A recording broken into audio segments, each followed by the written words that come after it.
Hey everybody, what's up? It's Startup Survival here, and I have with me the Spyderco 2015 product guide. I don't think I've ever done a catalog review before, this is not going to be super formal. I actually just got this in the mail today. Along with it came this price sheet here. I haven't looked at it yet. I honestly haven't had time to read it, and I was debating whether to read it first and then make the video, but I think I can do both at once reasonably well. So anyways, this is the beginning table of contents. So they break it out by all these different sections like fixed blades, sprint runs. I kind of feel like jumping there right now. Let's do that first actually. So page 101 is the sprint runs. I really like Spyderco sprint runs. I bought one this year for the first time, and I'm just going to hold on to it and see what happens down the road. So anyways, this is the Perrin PPT blade. It looks like a black finish blade. What is that, S30V? And the handle, I've seen this knife before. I know Nothing Fancy has a review on it. I believe it's a Warncliffe style blade. And I've never bought a knife with that blade shape before. I don't see myself doing that anytime soon. So probably not something I'm going to buy, but it looks pretty cool. This one here is this is the Squeak slip joint with a stainless steel handle and an L Max blade. I would never buy that knife. To me it makes no sense to buy a knife that small. It's going to be expensive for sure. I don't like stainless steel handles, or no, sorry, it's titanium. Sorry, I speak incorrectly. Titanium, okay, that's kind of nice, I guess. But slip joint, don't know. That's a nice gentleman's, like a tiny little folder, and especially with an exotic steel on that. You know, I kind of changed my mind on that. Dragonfly with a purple handle. I don't know if you like dragonflies. I have one with an orange handle, and I never carry it, to be honest with you, because for me it's not enough knife. You know, I want something at least like a Delica size to feel comfortable walking around. And I guess the dragonfly just doesn't do it for me. It might be like a good backup knife or something like that, but I don't know, man. So I'm not a dragonfly collector. And then this is the Pingo, which is another slip joint, and it's two-handed opening because you see the spider hole is like really small there. L-Max steel, and again titanium handles. So I'm assuming these titanium ones are going to be around 200 bucks. I think everything here, maybe this one will be cheaper. This one could be like 100 or 80 bucks or something, because I think it normally goes for 50. This one's going to be 150, 200 bucks, like for sure. Whenever you look at the sprint runs, it's going to be pretty close to 200. That's it. Those are the only sprint runs. So let's flip back to the beginning and just kind of go from there. So a lot of the stuff that's in the catalog, you're going to see it every year because Spyderco, they continue to produce a lot of their knives year over year. This is one knife I think has gotten a lot better. That's the Native 5, I think it is, or 6, I don't even know. But they fixed the blade shape on it. Now it's full flat instead of that kind of crazy blade shape they had before. I would actually consider getting the Native. I like the FRN handles, and the blade steel is something I wouldn't mind playing around with. Anyways, Police, everybody knows the Police. I don't have one, and I would really like to have one, I think, because it's a thin package. It's like an Endura, right, but just a bit longer. And it's got G10, so that's pretty cool. I would never buy the stainless one. But yeah, it's basically like a G10 Endura that's like a little larger. I think that would be cool. But where I am, the price is, you know, pretty high on that, 160, 180, 200. Not something I'm probably going to be going for anytime soon. The Endura 4. So I think this is the traditional one. It's not the FFG one. No, it's not. So this is the old variations, I guess. So it's black handles. This is a trainer with the red handle. Anyways, you guys all know the Endura. Would I buy this? Maybe. Maybe I would buy a plain edge with the sort of hollow or saber ground blade there. No serrations, but I might do it one day, you know, just to see what it's like to have an Endura with that blade shape that it had for so long before it went over to the FFG. I've got one of these, and I would consider buying more because I think the Endura is an amazing knife. It's so light and it's so long, and it's got all these colors, totally collectible. ZDP 189. Who knows, maybe one day. I have a feeling that would be really tough to sharpen actually. and I've had some knives that I've had trouble sharpening on the Sharp Maker. But VG10 I find I've had really good results with. Same thing, I don't like the stainless. And titanium Damascus. Yeah, something tells me that's not going to be a user knife, at least not in my life. Here we are with the Delicas. It's the same thing with the Endura. They've broken it out into sort of like the classic section and the FFG section. Would I buy a Delica with the Saber Ground? Yeah, why not? I think the Delica is an amazing knife, and I would like to collect all of them. ZDP, I already told you what I think about that. Here's another titanium Damascus. I don't understand why these aren't in the sprint run section of the catalog, but I guess they're becoming semi-permanent, at least for a few years. Members of the Delica family and Endura family. Matriarch and Civilian. I think that these, like the blade shape is, I've never owned any knives with such a blade shape before, but I think that these are either rescue knives or like combat knives, because I've seen combat knives, like fighting knives, that are shaped like that too, because they're so good at like tearing something. So I think you could use it for cutting rope in like, you know, some sort of aquatic setting, but I don't know, I'm not in that type of setting that often. I mean, you could use it as like a rescue cutter, I guess, like under a seatbelt or something, but I wouldn't even do that. Like that's, there's better blade shapes for that. I don't know. I'm not really sure what it's used for. If I could read all this, or if I was going to spend the time, it says personal protection tool. So I guess it's used as a defensive knife primarily. It's not a rescue knife. Anyways, I wouldn't buy it. The Harpy, I don't know, man. Is that titanium? I think it's probably stainless steel, but I don't know. Anyways, I would never buy that, so it's like, who cares? The Cricket, I find the blade shape really kind of weird on it. I'm sure I've heard people online say that they love this knife before, and it's like, oh, you have to own it to love it because it's like so nice and thin and small. I don't know. It doesn't do it for me.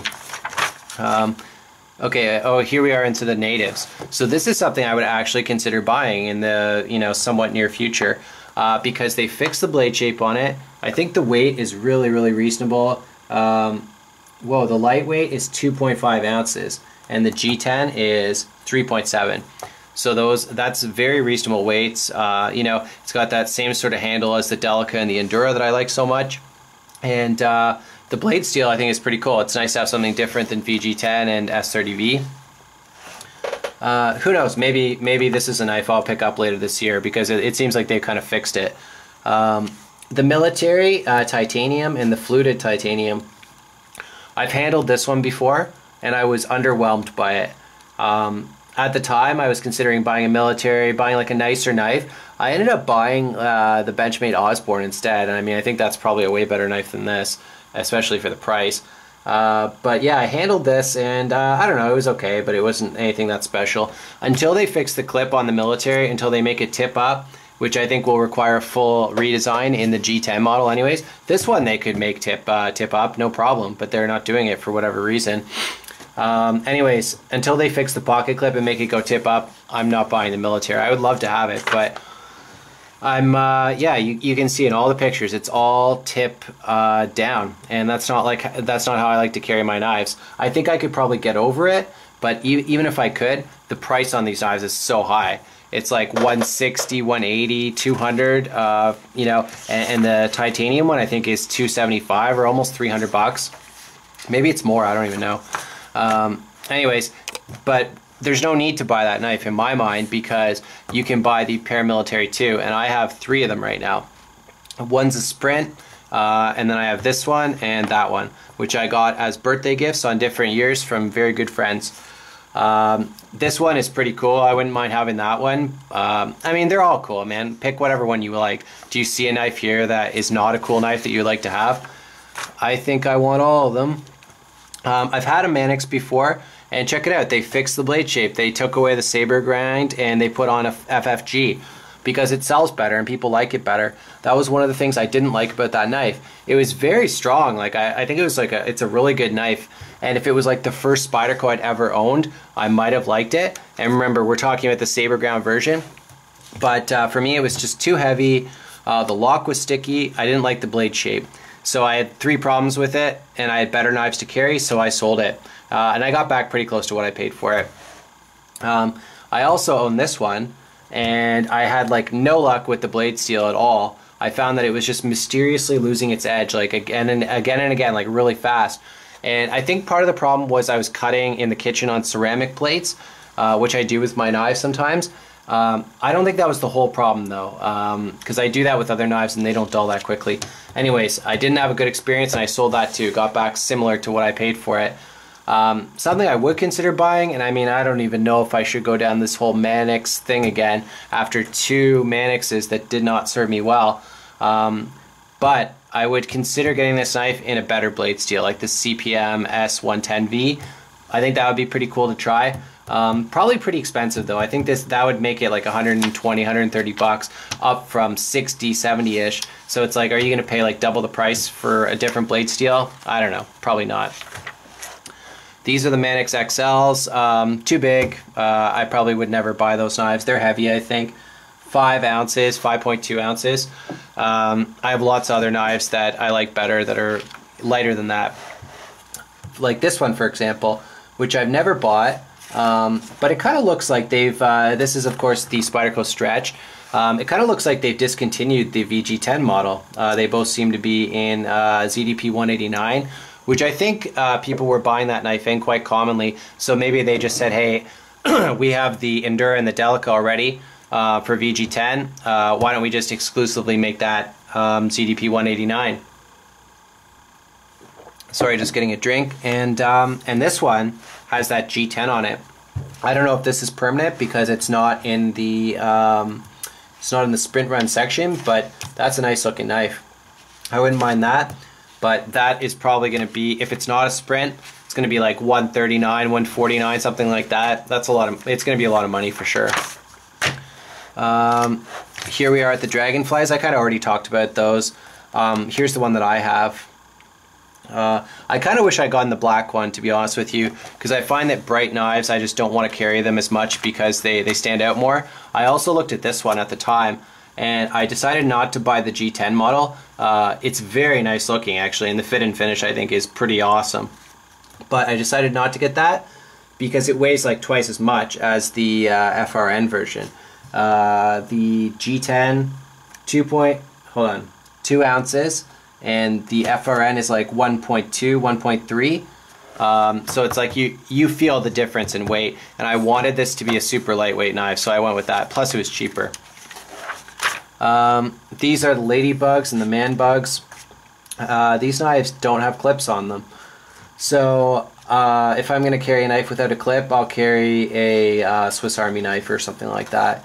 I've never bought one of those. Rescue knives. I'm not like a firefighter or anything, so we'll just kind of fly through this. I don't know, I'm sure those are really awesome if you're cutting rope or whatever, but I don't do that, so yeah. Salt series. I gotta tell you, I'm kind of interested in the salts a little bit. Living near the ocean, and I'm getting more into fishing these days, so and I'll just blow through this, by the way, like really quickly. I think I would buy something like this. I think it's similar to a Delica. And then they have another one that's like the size of an Endura, this one. The names on these are really confusing, by the way. But I would probably get like a yellow plain edge, either Salt or the Pacific Salt. Either the Delica or the Endura. I think that would be a good fishing knife. I don't know much about the blade steel because I've never used it before. What in the heck is this thing? Okay, so it's a salt knife, like it's the H1 steel. I don't really know what it's for though. Some, who knows, some rescue crap that nobody will ever do, like 99% of people. These catalogs are so funny because like the audience of these knives is obviously mostly civilian, right? Because the military is a small percent of people in general, and I mean, most people who buy these knives are not like running around with, you know, whatever the hell this is, an AR-15 and, you know, camo and all this. Oh, I guess that's what they're showing here is like you're an outdoors person or you're military. Well, what if you're just like a city person, which is where most of us are going to carry folding knives anyways, because I think in nature a fixed blade is the way to go for the most part. But anyways, they got to sell an image of something, and I guess people kind of like this tactical or, oh, I'm an outdoors man. I was just talking about fishing, so there you go, it makes perfect sense. Okay, flippers. I gotta say, I don't like flippers in general. The Southern knife, I think, is a nice knife for sure. I've handled it before. I wish that the thumb hole was bigger on it, but anyways, like the biggest problem with that knife is the price. It's, you know, between $250 and $300. It's too much money, in my opinion. Never gonna buy it. Dice and Domino, those are also really expensive. And these are all like made in Taiwan, aren't they? I'm pretty sure that they are. Yeah, these two knives, Taiwan, and these two knives, Taiwan. And it's like, holy cow, man. What is with all these companies that ship jobs away from Canada, the United States, whatever? They ship it to countries that are much, much less expensive to produce goods in, but they don't reduce the price of the goods. And in many cases, they increase the price year over year. I was in a Banana Republic with a coworker on Friday, and I'm just looking around, and it's like the prices are high there. I mean, that'll tell you something about my standard of living in life. There's more expensive stores, but if you ever go there, I'm telling you, man, like $85 or whatever for like a dress shirt, that's a lot of money for a dress shirt. And this is like one of these, anyways, I'm not going to get into a big rant about Banana Republic, but I looked at the labels of a few things, and it's all made in China, and they're charging $100 almost for a dress shirt. It's crazy. I think this is something similar. Yeah, quality levels, blah, blah, blah. But it's like, it's still being made in a foreign country, so there should be some sort of a give and take on the price there, I would say. Anyways, rant concluded. Let's just talk about the knives. I think they're nice knives. I don't really like flippers that much, but I think these are attractive to a lot of people because the blade steel, the handle material is carbon fiber on one half, and then titanium frame lock on the other. I think people really dig that kind of combination, but the price probably turns a lot of people off. This blade I just think is stupid, honestly.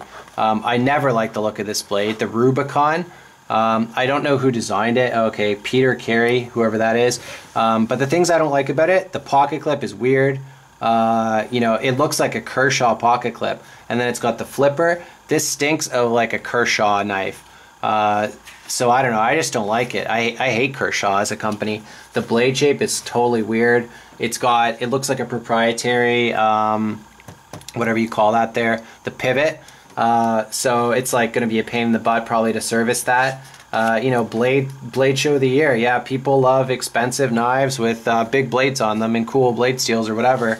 I just think it's a stupid knife. I would never buy it. Plus, I believe it's heavy. No, 4.3 ounces. I can see why some people would like it, but I just don't like it. Value folders. And now we see an image of a filthy working man. So yeah, now you know who the audience is for the cheaper knives, as if it wasn't perfectly obvious. So the Tenacious, that's the first really nice knife that I owned, was the Tenacious. I had the satin plain edge, and I love that knife. And it's still in the company of my wife right now in Mexico because that's where she lives. But every time I go down there, I get reacquainted with it, and I still think it's a great knife. After all the knives I've owned, I think that knife gets so many things right. It's awesome. By the way, with knives, I never recommend going partially serrated. I hate that. I had a Rat 1 that was partially serrated, and I just never carried it, despite the fact that it's a great knife. Now I have it again in a plain edge, and it's a good knife. Resilience, persistence, ambitious. I've handled, I think, all these knives. I don't know, man. I'm not that into big knives these days, and that one's over 5 ounces. I do own the Persistence. I think it's a great knife, and I have carried it, but I have other knives that I like to carry better. The Ambitious, surprisingly, the weight of the Ambitious is not radically different than the Persistence or the Tenacious. Like, they're all within striking distance of each other. So you shrink the package a lot and you lose a lot of blade, but you don't lose a lot of weight with that. If that was like 2 ounces or 2.5, like a Delica, I think that would be a great knife, but for me it's just too heavy. The Cat and the Chicago. I was actually thinking about going to Chicago recently, and I guess and I thought about this knife because I believe in that city they restrict it to 2 inches or less or whatever. I don't know what the Cat is for, but you know, something like that. I think these knives are made in Italy, if I'm not mistaken. No, Taiwan, sorry. But anyways, yeah, cool little knives, but it's like I'm not restricted by blade length, and if I have a blade that small, it's like, why am I even carrying a folder? Just carry a Victorinox or whatever. Gentleman's folders. Santafonte, I would like to have that knife. If this was a $50 or less knife, I would already own it, but I don't really feel like paying $75 or $80 or whatever it's up to now in my knife store. So anyways, I don't have that knife, but I've handled it. I think it's a cool knife. Firefly. Peter Carey. Uh-oh, it's Peter Carey again, the same dude that made the Rubicon that I didn't like, and I don't like this knife either. I don't like knives with like a weird bolster thing. You know, it's just obnoxious. Look at that pocket clip. Like, I don't understand why Spyderco hired this guy. He seems, in my opinion, I don't like any of those designs. Okay, Sage series. I had the Sage 1. That was the first one I bought. Very nice, smooth knife. Liner lock, which I'm not that hot on these days, but I think it's good lock to start with. This was pretty much the first really nice knife that I bought, by the way, over $100. It was down to this in the paramilitary too, and the store that I was at, they only had this, and they only had like one left. I was like, okay, easy decision, I'll get that one. And yeah, it's a great knife. Sage 2 I bought a few years later. At the time I bought it, I think it was the most expensive knife I ever bought, or pretty close to it. I got a good deal on that actually. I paid like $165 for it, and I love it. It's a great knife. Totally happy I bought it. Sage 3, I've never touched or owned this one with the carbon fiber handles, but I did have the blue one. Anybody who watches my channel probably saw the vid. I bought it, I sold it. I wouldn't recommend the Sage 3. It has a different feel to it than the other two. And I think that's why they discontinued the blue one. Just people don't like it as much, and I can understand why. Oh, Kali. The Kali, man. That would be a nice knife. I've handled this one. It's pin construction, except for the pivot, which you can adjust, I believe. But I don't know, man. Something has held me back. It doesn't even look like they have the G10 with the VG10 anymore. Oh, I know what held me back. Price. You know, 140, 150, whatever. It's like for a VG10 knife with a G10 handle, it's like, sorry, that's a little too expensive for me. None of these do much for me. This is Santafonte Memory, I think. That's a really expensive knife. I think that's expensive too, just looking at it. I've never seen it before. Gail Bradley, but it's got the weird blade shape. Warncliffe, not a fan. Kiwi, I've handled a slip joint Kiwi, and I'm not sure if I handled that one or not, but not my thing. Chaparral, so is that a backlock on that thing, man? I've never handled one of these before. Yeah, it is a backlock. I always think it's something else. It always looks to me, because that cut out like a compression lock or something weird. But yeah, backlock, okay, that's cool. It looks like sort of a Sage with a backlock to me. Like that looks very similar to a Sage 1 with the blade shape. It's a different steel. Anyway, suffice to say, never handled, never bought, probably never will. Foundry. This has got to be an expensive knife, man. Yeah, as you can tell, I get kind of pissed off when knives cost like a lot of money. At this point, I've had expensive knives, I've had cheap knives, and it's like, there's only so much I'm willing to pay for a knife, let's put it that way. And it's like, these knives are going to be more than I would want to pay. Friction folder. So that's kind of interesting. So yeah, it's like, I saw an Unfancy video recently with like some New Zealand worker knife or whatever. I've never owned a knife like this where you like literally like flip it around and it goes into the handle, and you hold it there with your hand so it won't close, right? So it's probably better than a slip joint in terms of like the lock strength, but it's like, I have no use for this knife. It's some sort of a throwback to like traditional stuff. How many ounces? 3 ounces, 3.2 ounces. That's pretty good. It's a nice looking little knife. If that locked, if that had a liner lock in it or something like that, I bet you that would sell really well for Spyderco. Just the overall shape of it and everything. I would buy that if it had a good lock in it, but I'm not going to buy it with that weird thing. Oh, I heard that these were designed because they thought the TSA was changing the laws about planes, and they were going to bring knives back or whatever. I mean, come on, there's no way they were ever going to do that, right? But they're kind of cool. Anyways, it's like a two-handed opening, non-locking or whatever. You know, it was designed to meet the specifications of the TSA, which never ended up happening. I'm guessing this knife will get discontinued at some point since it's not allowed on the planes anyways. Bug knives, no. Credit or dog tag folders, no. I saw this on the webpage for Warriors and Wonders where I buy my knives. And I was just like, man, what? That's the stupidest knife I've ever seen. Like some, okay, if you own this knife, you know, sorry. But I just think it's like the stupidest looking thing ever. And that knife, I think it costs like over $100. You know, S30V, it's like, this is like tactical bullshit taken to like an extreme that I just think is so silly. Anyways, I'm not going to buy that. What are these? Oh, the UK PKs. I did handle that actually recently, and I was impressed by it. It's nice and light. And they've, okay, it's got the BD1, I don't like that. But like, look at that knife, man. If that had a backlock on it, that's a nice little knife. It's a shame they don't turn these into, like redesign them slightly, because the blade shape, the handle material, the shape, everything looks great on them. They just don't lock. The Urban, same thing. I've seen this knife before somewhere online, and I said to myself, man, that's a nice knife. And then it's a slip joint, so it's like, I'm not going to buy it, right? Anyways, I know these are not made for people like me necessarily. They're made for people in countries that want to own nice little knives, and the laws prohibit them from doing it, right? Like, nobody would use a slip joint by choice, unless you're like trying to be historical in some way, or if the law prevents you to do it, right? I guess these are like multi-function knives. I'm not looking for that from Spyderco. I'm looking for just a dedicated folder or fixed blade. Probably not, no, probably not even fixed blades from Spyderco, just folders. And it's like, if I want a multi-tool, Leatherman and Victorinox, that's, you know, that's where I would go. Okay, so now we're getting into, I don't know what category this is exactly, but really funky looking knives, I would say. So I'm not going to spend a lot of time here. I'll just say yes or no. I don't have to tell you all the reasons. No, no, and I'll just, okay, I'll tell you, like, no, because, I don't know, I just don't like it that much. This one, look at the blade. That's a monstrosity, man. Okay, this one, no, I don't like the bolsters. That's just the thing. Gail Bradley folder, maybe one day, maybe one day. I think that's a nice little knife, actually. I think it's super expensive, though. Isn't this over 200 bucks? And holy, it's over 5 ounces. Over 5 ounces, over $200. It's like, okay, enough said.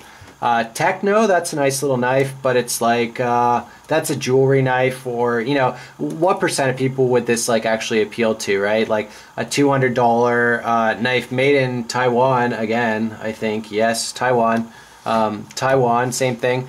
What's with all the over $200 knives made in Taiwan? Is this like Spyderco's new identity? Because I don't really like it, to be honest with you. Like, this should be a $120 knife, $150 knife if it's made in Taiwan. Like, this thing is, like, don't even get me started. Like, I don't understand what's with people and overbuilt frame locks. It's like, get a fixed blade, man. Okay, this is like a mini meat cleaver, folding knife. Wow, I've never seen anything like that before. But that's, I don't know. I'm not going to say I would buy it, but it's interesting. I don't know what the purpose behind this is. I mean, is it like a portable butcher knife or something? Yeah, weird. I don't know. I kind of like it. I'm just saying I'd probably never buy it. And how much does it weigh? 4.2 ounces. That's kind of cool. Kind of cool. This looks kind of cool too, man. It's VG10, so it's kind of like an Endura when it's closed. It's a similar kind of shape. But it's got kind of a funky organic blade shape. I don't know. I don't really like the blade shape that much, but the whole package is kind of cool. How long is the blade, man? It's like 4.1 inches, so that's a huge knife. And 4.8 ounces. It's the same size as the police. The police, really. It's just the blade shape that's different. So who knows? Probably not. Okay, is this made by that same knife designer? Because it's really funky looking. Crazy pocket clip, you know. Titanium frame lock, okay. Crazy blade shape. Like, I'm not too sure what the purpose of this blade is. It's all belly. So maybe this is meant to be like a skinning knife or something. I don't even know, but I don't know why you would use that knife for that. I honestly think sometimes knives are just thrown together with very expensive materials, and it's like you have no idea what you would even use it for at the end of the day. It's just a collector's knife, right? This knife looks pretty big. How long is the blade? No, it's only 3 inches. XHP, Taiwan, titanium. Expensive. I don't know. It looks okay, I guess, but not my thing. Oh yeah, this is the Tatanka, I guess. This is a really big knife, and I think it's similar to the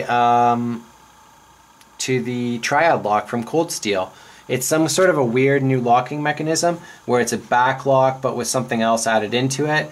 I don't know, I'm not like an engineer or anything. I find it kind of confusing, locks in general, which is surprising because I have a knife channel, but I'm more interested in the function of the thing as opposed to like how it's designed.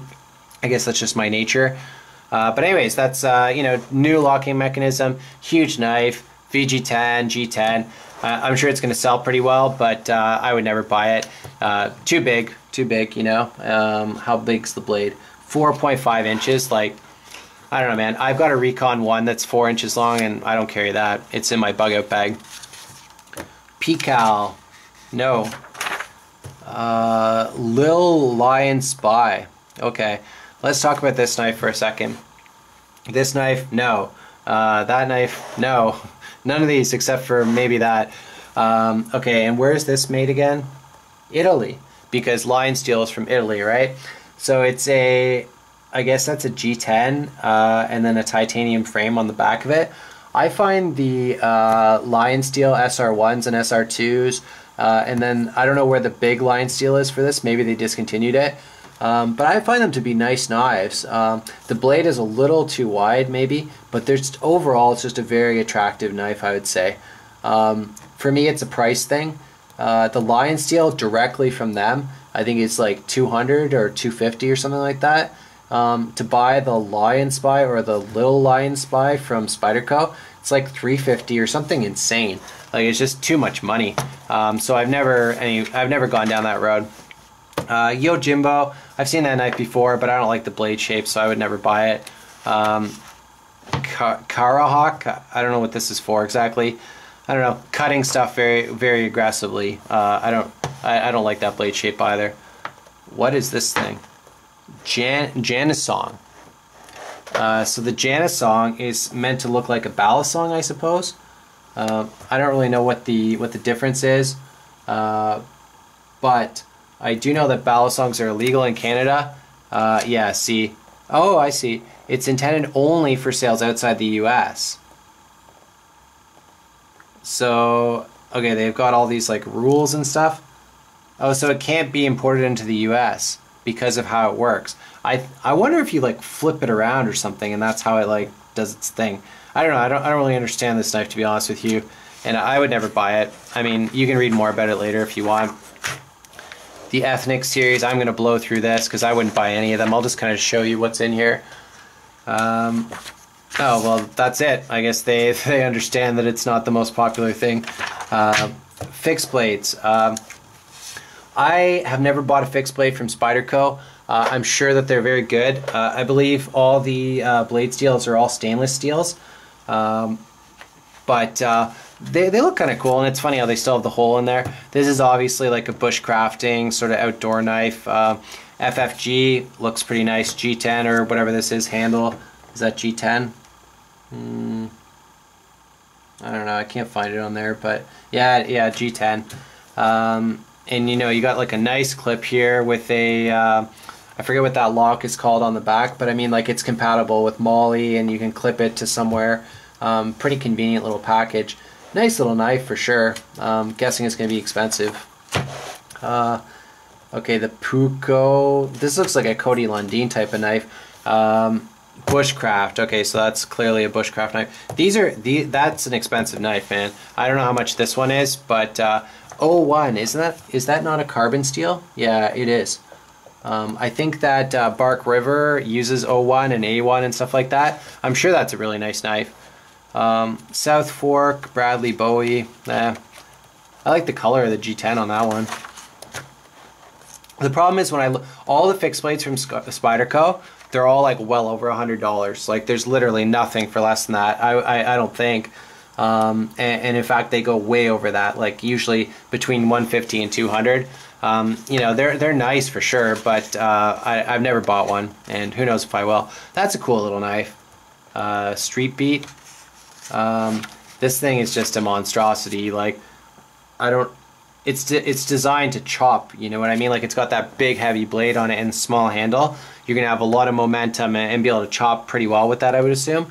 But it's like, I don't know, man. Who buys a knife for chopping? You know what I mean?